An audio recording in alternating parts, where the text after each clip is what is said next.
Yo, what up guys, beside me here with a champion guide for an epic champion you'll find from this Sylvan Watchers faction. This one I've never used, never built, never tested, so this is gonna be the first time I get to try this champion out in content. In this video I want to go over her skills and find out what she can do for your account in Raid Shadow Legends. The champion I'm talking about is called Aeila Lifeblade, and she's a void epic champion. Normally void epic champions are supposed to be better than the normal void affinity, other force, magic, spirit affinity. This being void affinity means she should be better. So why is nobody talking about this champion in Raid Shadow Legends? Well, it's because not every void champion is good. Not every void epic champion is worth building or worth using. So let's go over her kits to find out where you can use her in your account. First of all, you can see that she's a support-based champion, so this is not a damage dealer. Most likely, maybe that's why she's not that popular. But I know some other void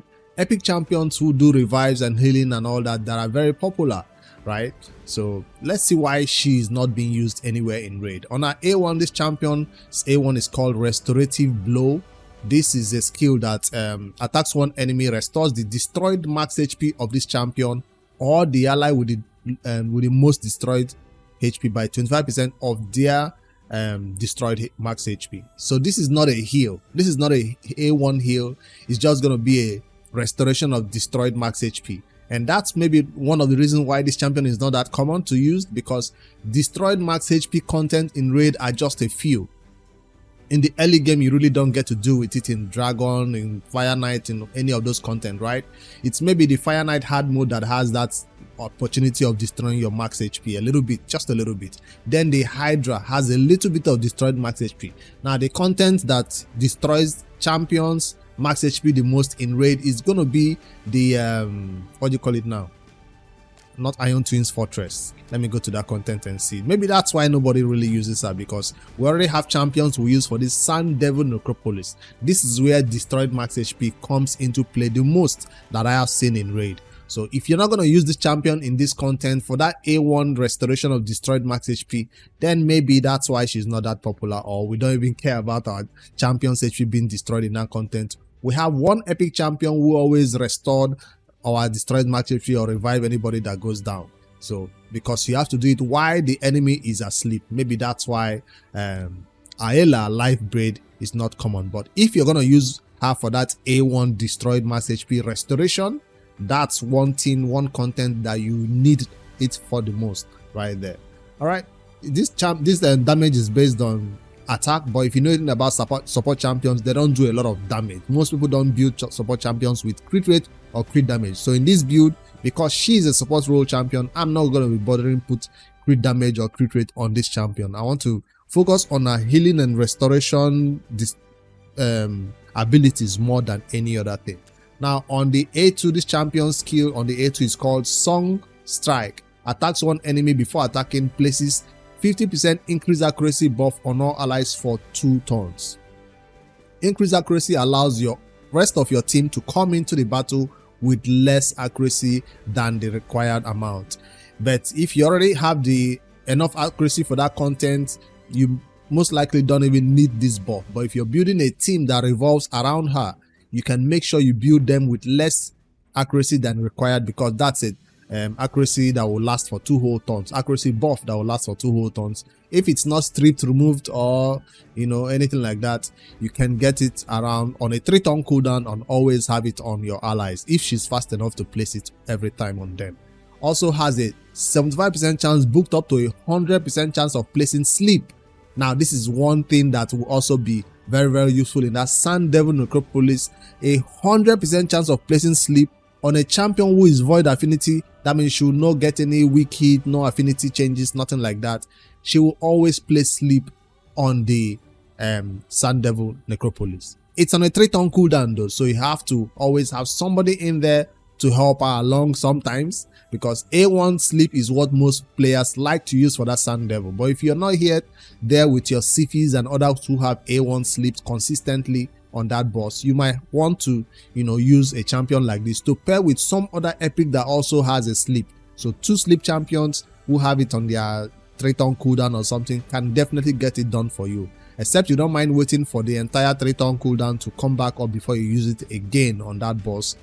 Yeah, I think that could also be a useful one. So I'm waiting to see somebody who will build Aeila Lifeblade for that Sand Devil Necropolis with her as the only sleep champion, while others are just nukers and, you know, revivers and cleansers and all that. So she can be the missing piece to that your sleep that you're looking for in that content, especially for newer players who have not yet beaten it from level 1 all the way to 15, 20. If that's where you belong, this champion will definitely be worth trying out as a worthy sleep champion who has it on a void affinity basis. So definitely a useful content. Increased accuracy is meh, but the sleep is definitely one that is worth using. That means you would need to build accuracy on this champion for this sleep to be able to land on the boss. With the increased accuracy that is landing, maybe you not even need to build a ton of accuracy on her, right? If you want 400, you could just build her with 250 accuracy, and then she will increase the accuracy before she goes in to place this sleep. So she's not just placing the increased accuracy for the benefit of other allies, she will also benefit from this increased accuracy. So definitely look into building this champion with less accuracy than you require in raid. Alright, now for this champion's A3 called Healing Haven, this is the A3 that places block debuff buff and for 3 turns. No, for 2 turns on all allies. This is a very old school buff, but it's still useful till date, especially in content like the clan boss who wants to place a stun, in Hydra where they are trying to place a bunch of debuffs on you, any other PvE content where you want to make sure you don't get debuffed. Even in the Sintranos emus, there's a lot of content right there where you need a champion like this to stop you from getting stunned or crowd control in any way, even in Iron Twins Fortress sometimes. So definitely this is a useful buff till date in raid, even if it's going to be on a 4-turn cooldown like Sepulchre Sentinel and others who have this block debuff buff. They also have it on a 4-turn cooldown, so there's nothing bad about this skill right here, especially the fact that she comes with something extra on the A2. Now this is also a useful one. So a champion who has an A2 that is already useful, now you're seeing the A3 will also be useful in either in the same Sand Devil or in a general content. While the A2 sleep is based on that Sand Devil and other content that you can sleep them, this A3 is specifically meant to be used in every other general content. So despite you not wanting to use Aeila Lifeblade in the Sand Devil, you might want to use her because of this A3 in general content, including clan boss, including dungeon runs, to make sure your champions don't get crowd control. Even the dragon, when he tries to place his debuffs on you when you get to the dragon boss, right? If you have this block debuff buff, he can't crowd control you at all or put poisons on you and all that stuff that they like to do, right? So this is not a cleanse, it just allows you to stop the debuff from landing on your allies. This skill also heals all allies by 30% of their max HP. The best healers in raid heal based on their own max HP, like Aeila. If she healed on her own max HP, it would be better, but she heals based on the allies max HP, which would not be a good heal. I guess that's why it's as high as 30%, right? So it's still a useful heal. This A1 does look like a heal. The way they put the logo with the ++ healing sign, it does look like a heal, but it is not a heal. This is the main heal that you're looking to use, and you don't want to start a battle with this, especially when nobody has their damage, has not taken any damage. You most likely want to start a battle with this one before you even use this, except you think the enemies will debuff you. Now, her passive makes everything come together. Her passive is just a totally different passive that I've really never seen in raid. It feels like it's coming from an artifact, or it feels like it's a legendary passive. I read it before. Check it out. A 12% chance of activating instant turn. Instant turn effect. It feels like an ally attack, but it is not an ally attack. Instant turn effect in battle. When I try it out, I will see when this passive kicks in. A 12% chance, a low chance that is, but it's still a 12% chance of getting that instant turn effect. It's not just on her. It says on this champion or on an ally after using an active skill. So an ally can just use an active skill and then get an extra turn. So that's what it's reading like. That's what it feels like this skill will do. If there are multiple champions on this team, it won't happen like 24%. No. It's just gonna still be one chance for it to happen. So this is the skill that I'm most looking forward to using. That A1, yeah, her A2, yeah, but this instant on effect, this might be the reason that most players choose to use her in battle. Especially if you have champions who you're already building with relentless sets because you're trying to make them take extra turns. This might just be one that is all of a sudden happens when you least expect it. I see this skill being useful in content like the clan boss for teams that don't care about you know, speed tune. If you don't care about the speed tune, if you don't want some of your skills going on off cooldown when you don't want it to be, so this is gonna be definitely useful in general content. Now that I've shown you this champion skill, you can see that she's gonna be an MVP for the Sand Devil Necropolis for those players who are still using her for this content. But for every other player, you're gonna have to take full advantage of this A3 and passive. A3 and passive. The A1 is useless for you in general content because it only restores, destroys max HP. That's it. It's gonna be a totally useless A1 in general content. I don't like that. Should add something else, even if it's a 2% heal or for herself only. It's something to add to this A1, but it's just gonna be only Sand Devil or any other destroys max HP or Hydra A1, I guess, because the Hydra does destroy your max HP a little bit, or the Fire Knight.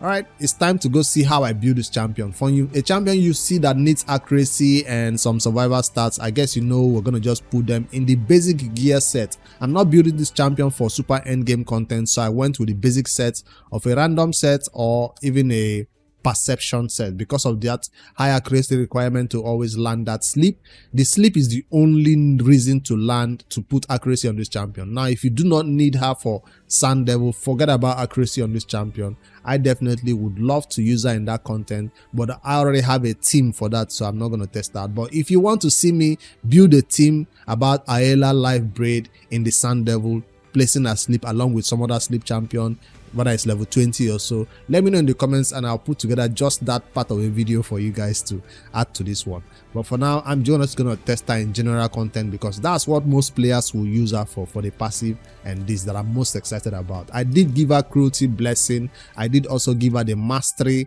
of a normal general champion in raid. This is a normal general champion you use in PvE content, clan boss, dungeon runs, so she doesn't have a fully support role mastery. Now, I will recommend, if you want to go towards that destroys max HP restoration route, for you to go over to this defense tree and also select this. This will allow her to use her A1 more often than not. So this might be deterrence and also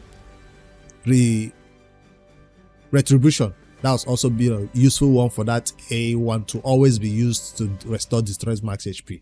If you want that to be a better healer, you want to most likely go towards HP, and even more where is it, this one, more healing, right? So that's what I feel like that will be a better way to go. She doesn't benefit from Hex, Master Hexer. She doesn't benefit from Sniper. It's not going to increase the duration, the chance of placing that sleep is not going to increase the duration of that sleep. I would even rather go towards this lasting gift instead, but I already selected this other one. She doesn't do a lot of damage, so the only damage she will be adding to the team is a War Master hit. I guess as a support champion, that's just a War Master hit to come in. That's the mastery recommendations for her, right? And that's the blessing recommendation. It's time for us to test out Aeila Lifeblade in some battle content to see how she carries the team to victory. I'll come back with a dragon team because that's what I like to use, because once you see her, how she does in battle for a wave content, you've probably seen it all then. Because it's the same thing she does in a wave content, that's the same thing she will do on your teams or against the boss. So let me put together a noteworthy team that actually needs a reviver or a healer like her. So she'll be the only supporting champion in that team. I'll be right back with that team.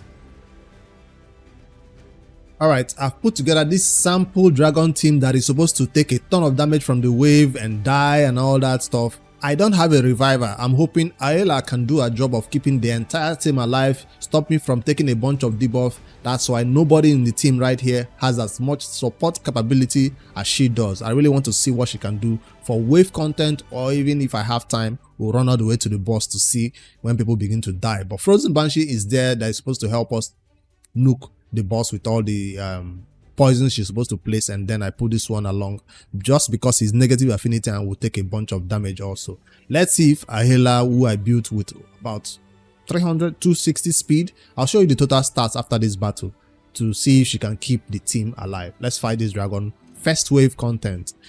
I'll see what she starts the battle with. I think she will gonna start with the increased accuracy, because a lot of champions in this team do need that increased accuracy. On auto, she's the fastest in the team.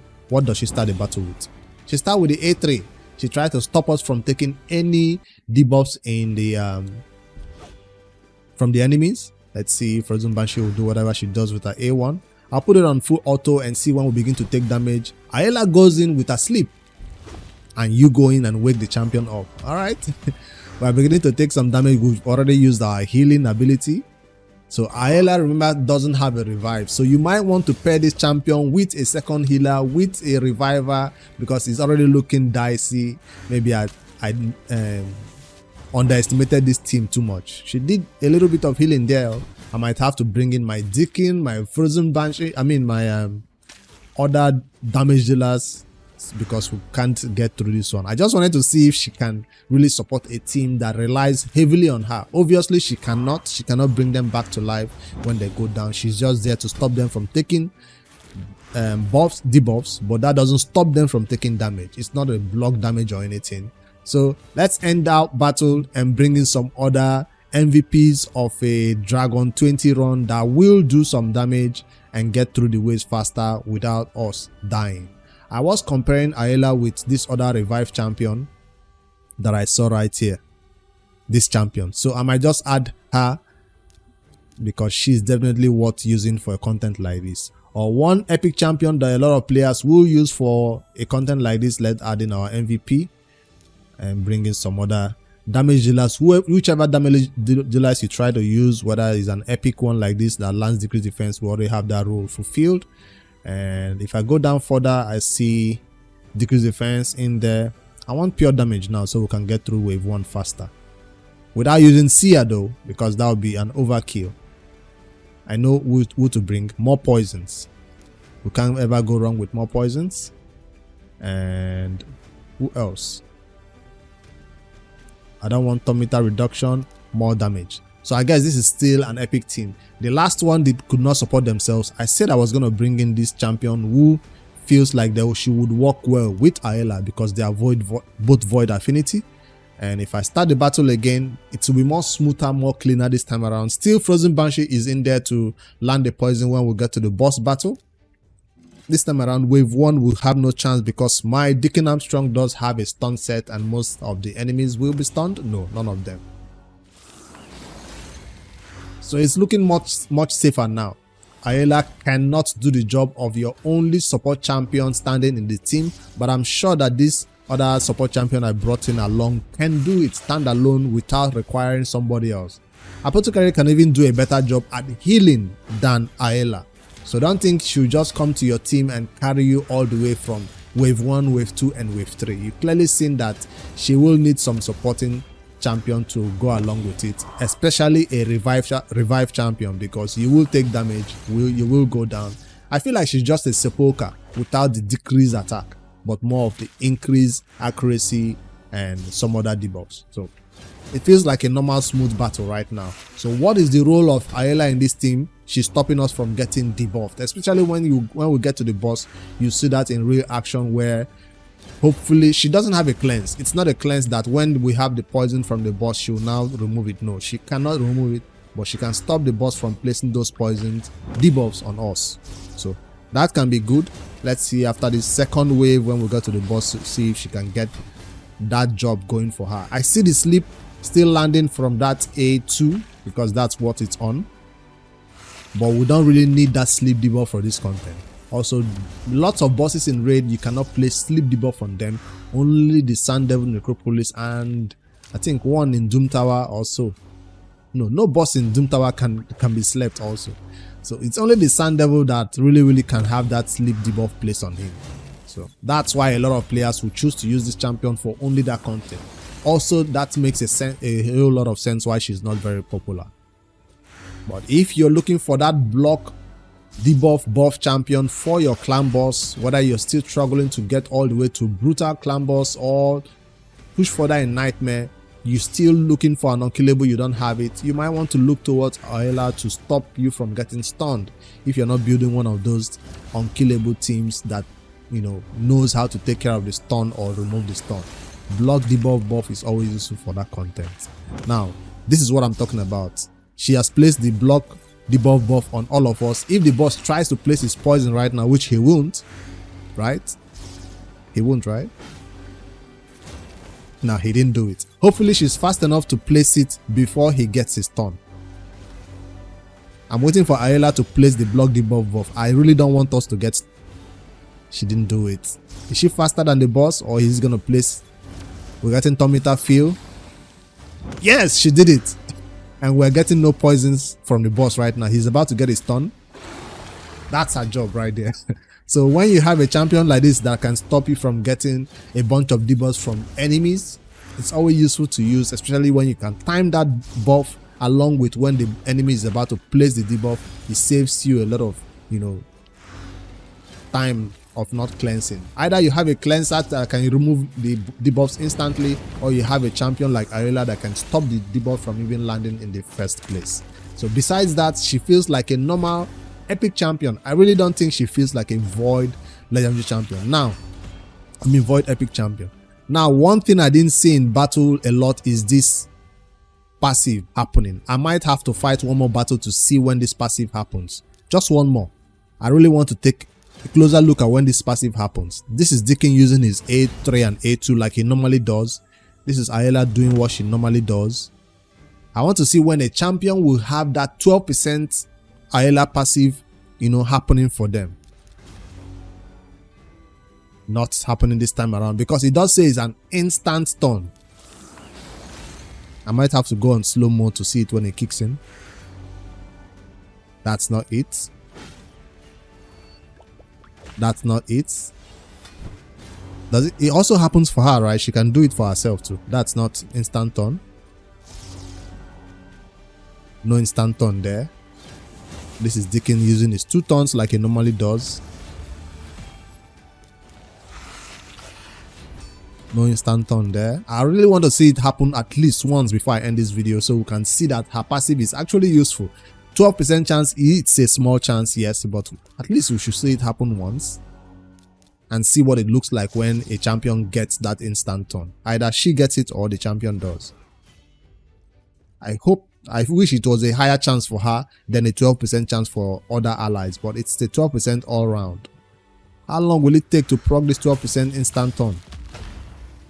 Will I even know when it happens, or an ally is doing it and I don't notice it because it's their turn? Let me be looking at the turn meter of the champions. Any champion that takes a turn when their turn meter is not full, I know it happened. That's his turn. Dickens has its full turn meter, is his turn. 2 turns as usual. It's your turn.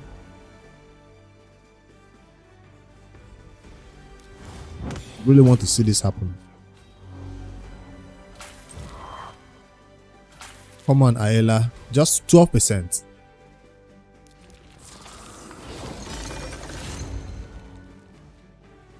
Maybe it's happening and I can't really detect it.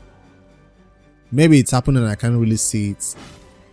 Because normally when a passive like that kicks off, it should pop up above the champion's head with the name of the passive especially. Like you see every champion using a skill, you can see the name of the skill or the name of the passive happening on as a text. Phantom Church, Guardian Ring. You see, it's happening with the passive, but I'm not seeing Aeila's on. Guardian Angel again. Guardian Angel.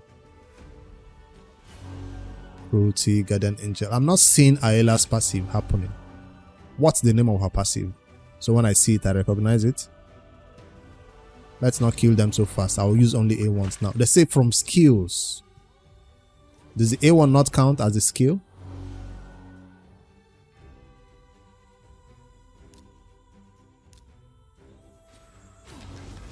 Quest meaning.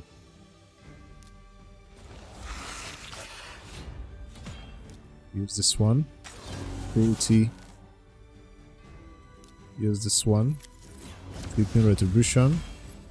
This is what I'm looking forward to showing on my screen. Rhythmic Flow. Passive. Thinking I'll just see it happen once in battle.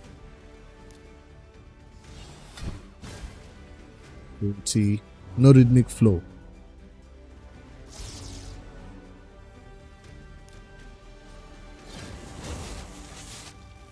This is his normal 2 turns that he takes. It's not the passive kicking off. Do I give up?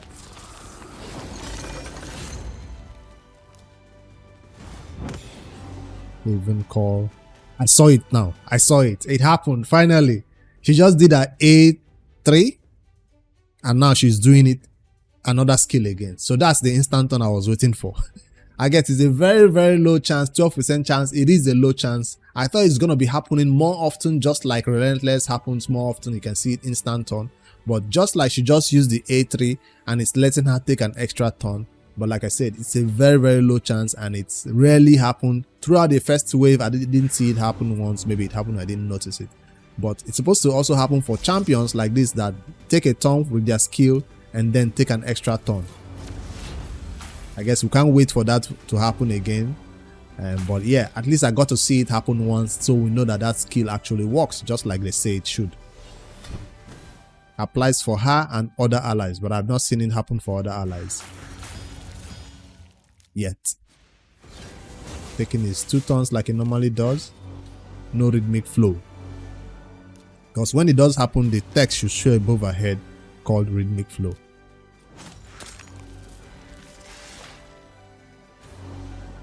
It doesn't happen for that A1. Alright, I think that's it. Let me go show her total stack. It's happened again for Deacon. Finally, we get to see it happen twice in one battle. So Deacon just uses A2 now. Rhythmic Flow is letting him go back and use his A1 again. And now he gets an extra turn also use it A1 again. I mean, he gets to use his A3. So it did happen a few times, not just for Aeila, but for other allies also. I'll end the battle right here. I don't want to see it all the way to the end. So, but that's not a very high chance, I guess. There are some masteries that can help you get more chances of placing that passive up to what, a 5% extra. I don't know if that mastery applies to it, but let me show you my total stat on Aeila before I end the video, because I think it's important to see that she's well above 250 speed for early game players who want to always target that 200 mark, or 170 if your speed artifacts and early game this set perception set is not getting you up to 200 speed. I just went above and beyond because she didn't require any other stats. She didn't require a ton of crit rate or crit damage. That's why I didn't give her a lower speed than this. Then check out resistance and accuracy might be useful in super endgame content like the Sintranos or like the Doom Tower if she's useful in those content for you, or like the Sand Devil Necropolis if you intend to use her in that type of content. So definitely you want to boost up those accuracy to higher number, especially except you want to either rely on her increased accuracy for herself, because that will even boost my accuracy levels times 2 almost. All right, that's my champion guide for Aeila Lifeblade, a champion that I've never really used, never really tested in raid, and I'm glad to now finally know a little bit of what she can do for you in raid Shadow Legends. I hope you found this one useful, and let me know in the comments where else you want me to test this champion, or which other champion you want me to take a closer look at, or my first look at like this, and test out their kits, use them in some content, and figure out how other players could use them. Remember, you don't always have to follow these guides to a letter. This is just me learning about champions in raid that I never really get an opportunity to use in my endgame account, where I rely on mostly legendaries. It's always nice to go over an epic like this and see that they will be useful in the early game if I decide to use them in some content, especially now that we are getting a lot of content that restrict us to not use legendaries or mythicals and tell us to use only epics. All right, like, subscribe for more daily raid Shadow Legends content. I'll see you guys in the next one. Later, guys.